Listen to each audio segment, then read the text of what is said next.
في أوائل التسعينات أعلنت شركة بروكتر أند جامبل عن إطلاق منتج جديد متخصص في إزالة الروائح الكريهة من البيت. المنتج اسمه فيبريز، والشركة كانت عندها آمال كبيرة جدا إنها تحقق مبيعات غير مسبوقة، خصوصا بعد استخدامها لتقنية جديدة في المنتج حصلت ليها على براءة اختراع. لكن وعلى غير التوقعات كانت أرقام المبيعات أقل بشكل كبير جدا من تقديرات السوق، والغريب إن الانخفاض في المبيعات ده استمر لشهور حتى مع استمرار الحملات الإعلانية المكثفة، والشركة بكل فريقها التسويقي مش فاهمة إيه السبب في الانخفاض ده، لغاية ما عمل فريق التسويق مقابلة مع سيدة كانت مربية قطط كتير في بيتها، لدرجة إنه أحد أعضاء الفريق ما كانش قادر يستحمل الريحة واضطر إنه يخرج من البيت. والمفاجأة إنهم لما سألوا الست عن الريحة دي قالت لهم بكل بساطة إنه مفيش أي روائح غريبة. وهنا تنبه الفريق إنه معظم الناس متعودين على بعض الروائح الغريبة في بيوتهم، وبالتالي مش شايفين أي داعي لاستخدام منتج لإزالة الروائح دي لأنهم ببساطة اتعودوا عليها ومش حاسين بوجودها. رجع الفريق للشركة بفكرة إضافة روائح منعشة جديدة للمنتج، وعدم الاعتماد بس على إنه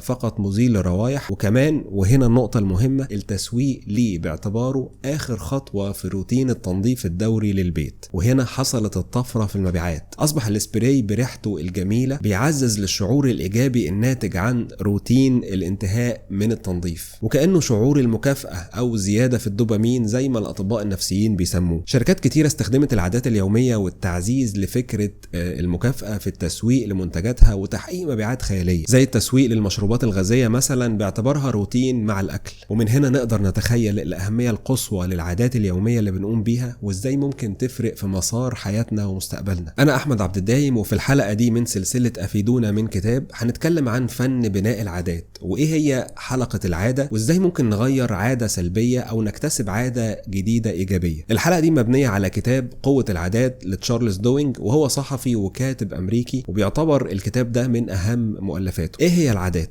العادات هي أي حاجة بنعملها بشكل متكرر بدون تفكير أو بأقل جهد ممكن، وبتنشأ العادات لأن المخ جهاز شديد الكفاءة بيحاول دايما يدور على طريقة يوفر بيها جهده، وبالتالي بيحول أي أمر روتيني لعادة، زي مثلا غسيل الأسنان، الطبخ، المشي، ركوب الدراجات، وطبعا قيادة السيارات وغيرها. وده لأن العادات بتسمح لعقولنا إن هي تخفف من نشاطها في كتير من الأحيان. إزاي بتتكون العادة أو إيه هي حلقة العادة؟ بتتكون حلقة العادة من 3 مراحل أساسية. أولا الدليل أو المثير، ثانيا الفعل الروتيني أو العادة نفسها، ثالثا الجايزة أو المكافأة اللي بنحصل عليها بعد الانتهاء من السلوك أو العادة دي. وخلينا نضرب مثال بحالة المدخن. ممكن نعتبر مثلا أنه لما بيشوف علبة السجاير بيعتبر أنه ده مثير أو دليل، بيتوقع أنه هيحصل على جرعة من النيكوتين، فبمجرد رؤية العلبة المخ يبدأ أنه هو يشتهي الجرعة دي ويبدأ يمد إيده بدون تفكير لعلبة السجاير، وهنا الفعل الروتيني، علشان في الآخر بيحصل على الجايزة، وهي انه بيعدل مزاجه او يهدي اعصابه. يعني الهدف من العادة هي انك تحصل على الجايزة، والجايزة بتكون ليها اشكال كتير جدا، زي مثلا شعور بالسعادة او تغيير المزاج او حتى التشتيت من اي مشكلة شاغلة بالك مش عارف توقف تفكير فيها وغيرها زي ما هنشوف. في 4 خطوات علشان تغير اي عادة. الخطوة الاولى هي انك تحدد السلوك الروتيني او ايه اللي انت عايز تغيره من خلال فهم مكونات حلقة العادة عندك، ايه اللي بيحصل مثلا او بيحركك او بيخليك تشرب سجاير على سبيل المثال، او بتاكل حلويات كتيره، او تضربي ولادك وتتعصبي عليهم. المثير اللي بيخليك تعمل التصرف ده. مفارقه غريبه جدا، بيقول الكاتب انه اثناء اعداده للكتاب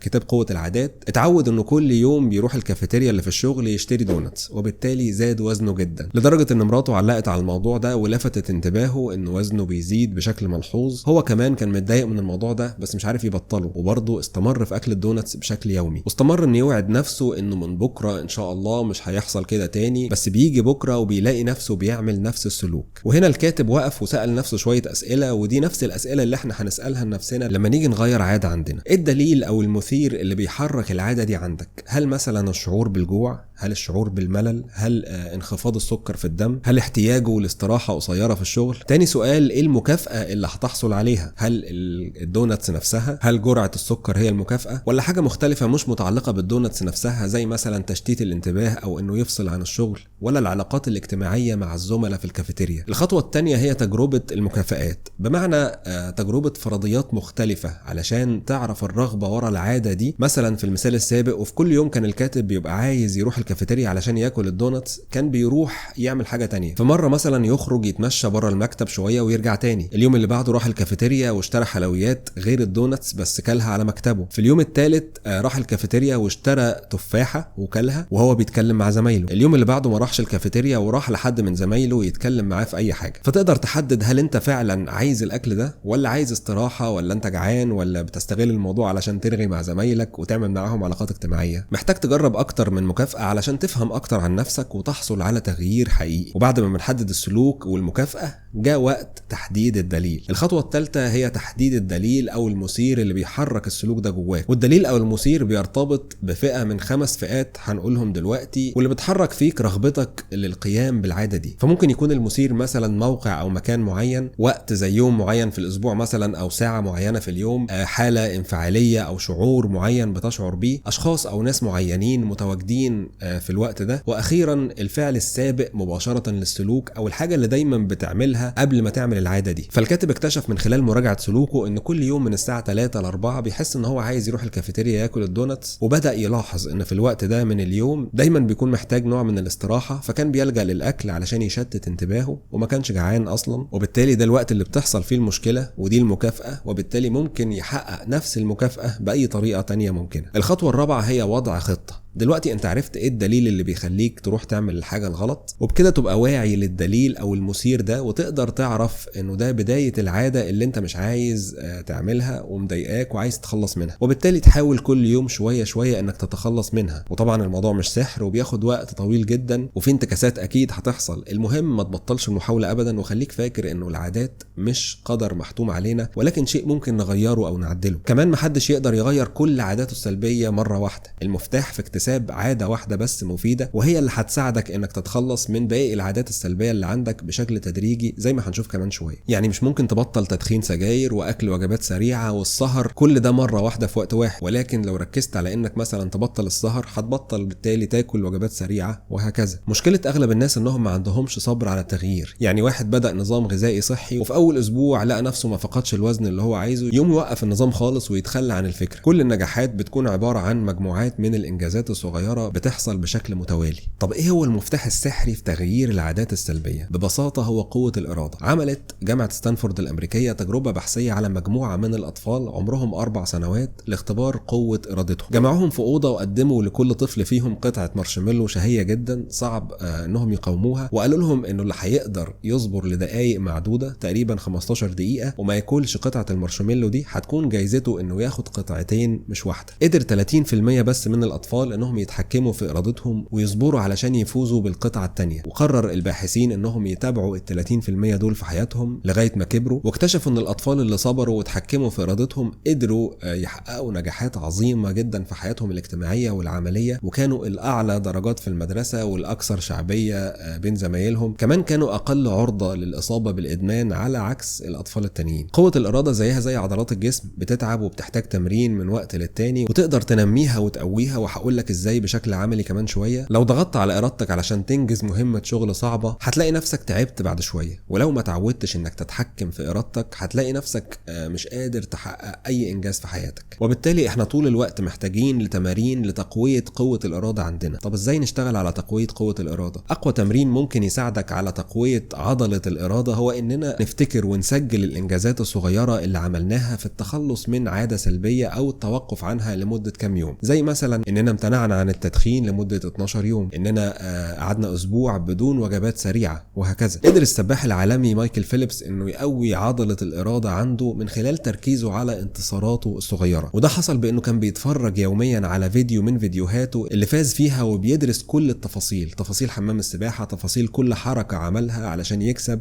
المسافات والسرعة وغيرها. حتى إنه في أحد السباقات تسبب تسرب مية دخلت جوه نظارة فيليبس لحجب رؤيته، بس قدر يحقق الفوز من خلال استرجاع المشاهد اللي كان بيتفرج عليها يوميا في الفيديوهات بتاعته. بعد قوة الإرادة يجي الإيمان والصحبة. ان الانسان يكون مؤمن بشيء معين ومصدق فيه انه هيقدر ان شاء الله يحققه ويوصل له. كمان مهم جدا ان الانسان يكون ضمن جماعة بتشجعه على التخلص من عادة سلبية او تبني معاه عادات ايجابية. وهتلاقي مثال واضح جدا في حالة جماعة المدمنين عافانا الله واياكم، ان المدمن مش بيقدر يتخلص من الادمان لوحده، وبيحتاج طول طريق التعافي لسند وناس جنبه يناقش معاهم مخاوفه ويشارك معاهم عثراته او الانتكاسات اللي بتحصل له، وبيحصل منهم طبعا على الدعم. واي حد فينا بيحتاج دعم وسند، سواء اذا كنت عايز تعمل نظام اكل صحي او تمارس رياضة او تنتظم في الصلاة. وبرضه مش معنى انك مش لاقي مجموعة انك ما تشتغلش على العادة اللي انت عايز تكتسبها بحجة انه مفيش صحبة. اول ما هتبدأ ان شاء الله في العادة هتيجي الصحبة لوحدها. اخيرا خلينا نجاوب على سؤال ليه العادات السيئة اسهل في التكوين من العادات الجيدة. المشكلة في العائد او المكافأة في العادات الضارة انها بتكون سريعة جدا، زي الاستمتاع بطعم ساندوتش مثلا في حالة الوجبات الجاهزة، او نفس الدخان من التدخين وهكذا. لكن في حالة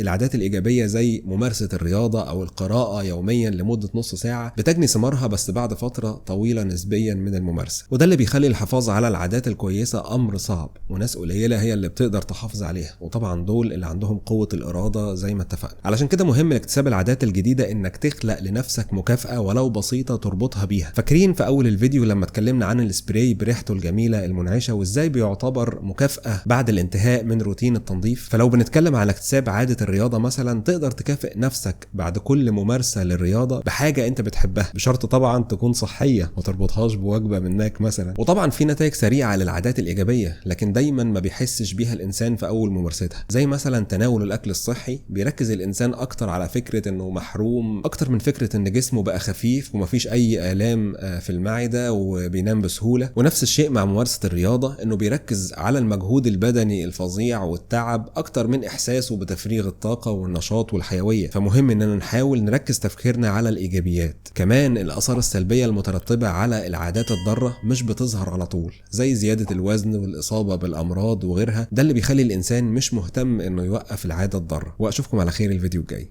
السلام عليكم.